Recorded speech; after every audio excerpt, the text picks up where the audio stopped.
When I first started watching Enfield, it was mainly all the players came from Enfield and the surrounding districts. It was only in the last, 20 years that we've had different nationalities, but not really foreign players. Well, when I say different nationalities, they came from different parts of the country. Do you understand what I'm saying? They came up the north or Wales or Scotland. But the majority of players, when I first started watching, were all from round the local area. So we didn't know anybody or see anybody different. So that was it. Alan, were there any racism on the pitch?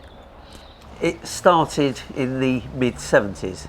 We had a high-profile black player, Dennis Gill, who was fairly rapid on the pitch, and he was a extrovert character, and he took a lot of flack from opposition crowds. Some of it good-natured, some of it definitely was not. That was our first instance of it, and I'm delighted to say that that's as bad as it got. You don't really get it these days. I'm delighted to say, wherever players come from. John, when did you start supporting Enfield Town? 1950, Enfield Town. No, it means Enfield. Two ways of looking at it. 1955 at the original club, through to the where we are now. So it's quite a long time, isn't it? Alan, why did you go to watch a football match in the first place? I lived in Hornsey at the time, which is basically halfway between Spurs and Arsenal. But I was very small in those days, probably smaller than you boys are now. So my parents wouldn't allow me to go to either of those grounds, and my dad started going to Enfield, and I just started going along with him, and there I stayed. I never had any inclination to watch Spurs or Arsenal on a regular level anyway, regular occasion. So I was hooked on Enfield all of those years. John, was there any ladies in the game? Any ladies? Yeah. Not that I can think of, no. Can you think of any ladies? Only supporters. Yeah, no. We never had referees or lines women, did we? No. Not that I can think of. No, we didn't in those No. days. Ever. Alan, Yes. How much passion did you have for the game? Quite a bit, actually. Some would say too much at times. But you just get caught up in the occasion and atmosphere, and you have to be who you are. I've had many exchanges with opposition players who have invited me to join them in the bar afterwards, but not for a drink. But it's some people are amazed at non-league and amateur level how much passion there is in that game. John, what was the most memorable match and why? I think it would have to be 1964. We played Crook Town at Wembley, and that was the first time I'd been to Wembley. And I went with my dad, and Enfield lost 2-1, and we lost our goalkeeper to a broken arm. No substitutes then, so we had to play with Roy Thomas winning goal, and Malcolm Mitchell came back on the field with a broken arm and played out on the wing.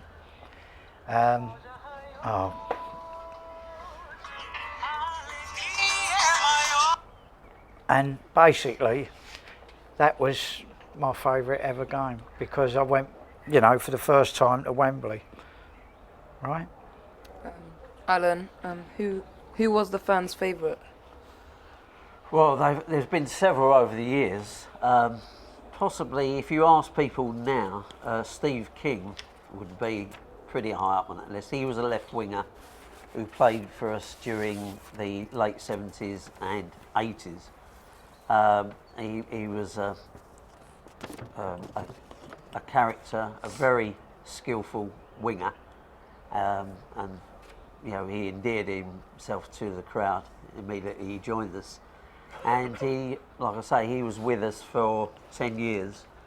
Not many players stay with one club for 10 years. So I would imagine he was one.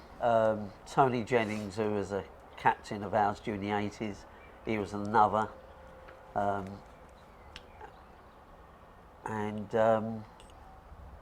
Yeah, those two would be pretty high up on the list, I reckon. John, can you imagine your life without football? Imagine what? Can you imagine your life? Can you imagine your life? Oh, my life without football? No, not really. That's all I've done for the last 30 years. You know, I'm over here most days and I couldn't think of anything else better to do.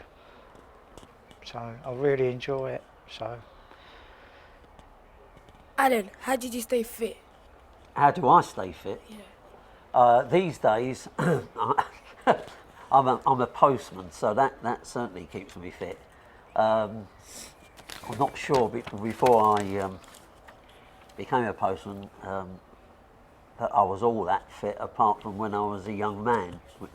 But I stopped playing football in my early 20s. So between that time and about 12 years ago, I wasn't the fittest one around. But I'm generally mobile now, I'm glad to say. John, what made you come back to watch the games? What made me come back? Yeah. Well, I've never been away really. No, I've always been here. What about you, Alan?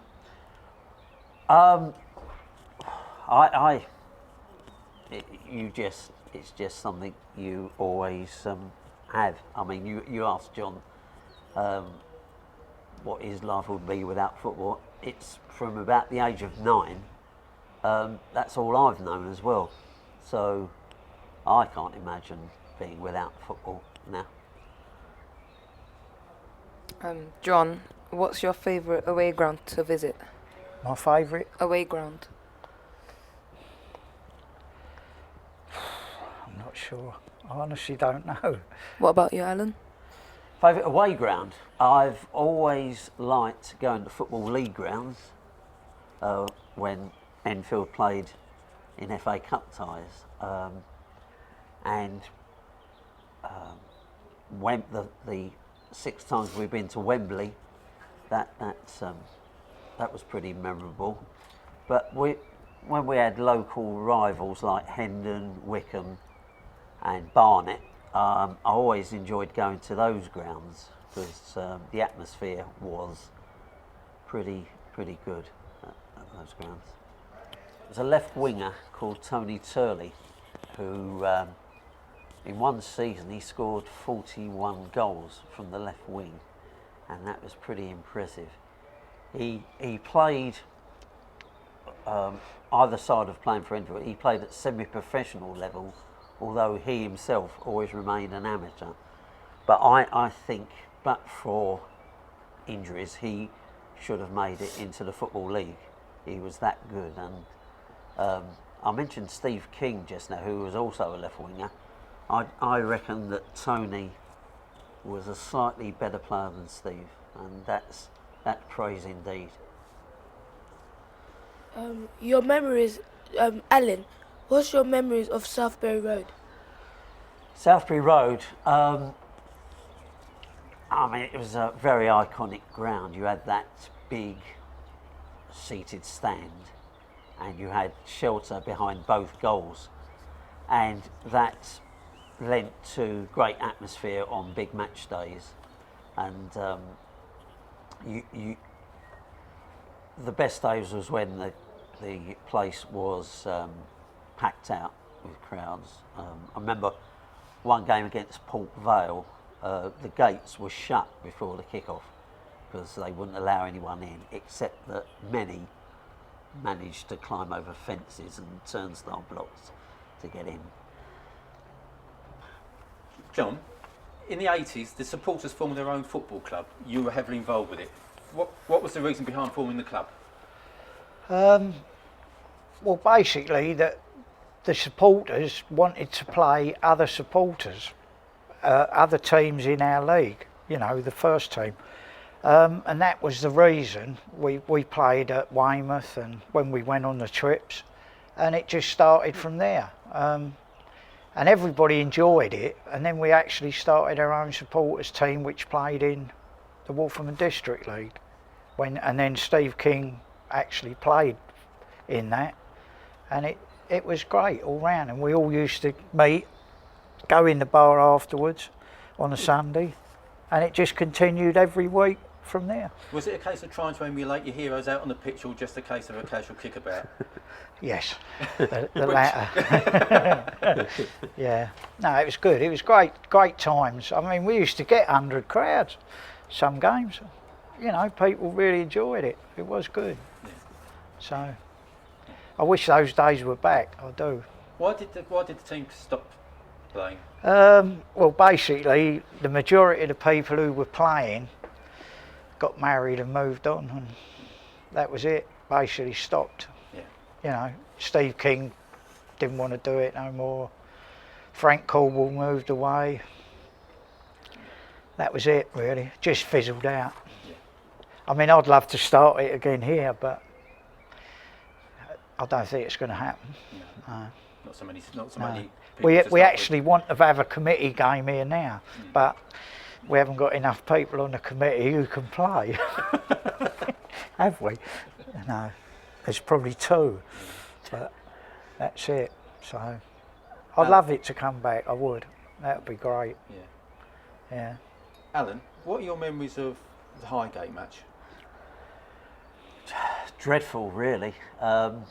It was a ground that was right out in the sticks. They put up temporary stands with sort of scaffolding poles, and it was tree lined. It had been raining heavily since the game started, and all of a sudden this big explosion and what seemed to be a fireball came down and hit the ground right in front of a small group of players.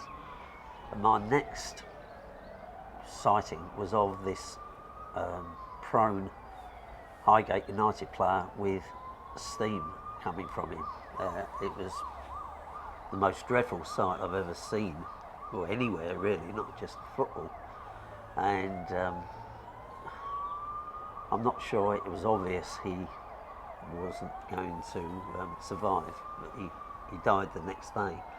And I had 2 subsequent memories from that.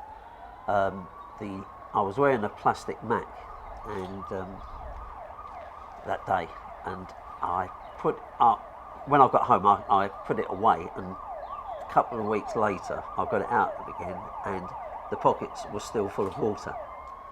And another memory was from that day for about 3 years, whenever a football match was on, I always checked the weather forecast to see if any thunderstorms were likely. And when there were thunderstorms, I always wanted to be in a high building or a railway or tube station. And that sort of stayed with me for about 3 years afterwards. John, what do you remember of the Ilkeston match? It's quite scary, because before the game there were certain people walking among our supporters asking if we had the time, and as soon as we answered in a London voice, they was ready to punch us, you know, and that happened to 2 or 3 people. So that was, you know, the start of it. And then all of a sudden, 20 minutes before the kick-off, all the Green Berets arrived, and it was very, very threatening. And I can remember Steve King running into the stand when they invaded the pitch. John Jacobs throwing one of their chaps into the net. But various things. And Jill Green, do you remember Jill Green? We were all getting on the coach and she was walking down the road with a flag and the police were telling her to get back on the coach. Very, very frightening. So, you know, a scary day, wasn't it? It was a scary day. How did you feel, Alan? How did you feel when Enfield left Southbury Road? Sad, very sad. You hope that there's going to be a reprieve afterwards, and it wasn't until they started to demolish the ground that it finally sunk in that we weren't going back there. That was, I mean, I'd been supporting them for 40 years up to that point, and it was never really the same when we started ground sharing at various places. But like I say, you just hoped there'd be some last minute reprieve. Sadly there wasn't. John, how did you feel about leaving Southbury Road? Pretty much the same, because it was all building up and we all knew it was going to happen. We were all hoping it wouldn't happen. And I felt sorry for certain people like Roy Butler and Ronnie and 2 or 3 others who'd put their life into building the place, and to have it all taken away, you know, in one foul stroke. It was very, very sad to see people broken by it, and they were broken by it. But that's history now, isn't it? Yeah. Okay. Can't change it. But we've got this lovely place now, so, you know, it's just sad that Ronnie and Roy are not here to see it, you know. Very sad, but